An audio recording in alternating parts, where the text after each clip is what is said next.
Welcome to Burlap Teachers. Enjoy the video. You start by opening Ltspice and creating a new schematic.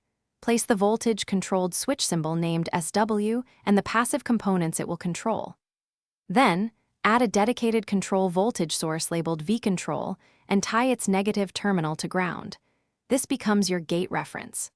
Next, wire the switch terminals to the nodes you want to connect and place a DC or transient source that will feed the controlled path. Make sure nets are named clearly so you can reference them in the switch directive.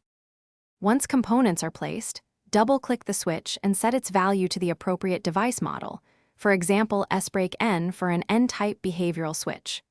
Then add a model statement specifying RON and ROF resistances, the threshold voltage VT, and hysteresis V-hist so the switch behaves predictably around the transition. Make sure the control node is wired to the switch's control pin and that the polarity matches your intended activation. Positive control for N-type, negative for P-type, because incorrect polarity will invert switching behavior. Now run a transient or DC sweep to exercise the switch. Probe the nodes on each side to confirm low resistance when active and high resistance when off.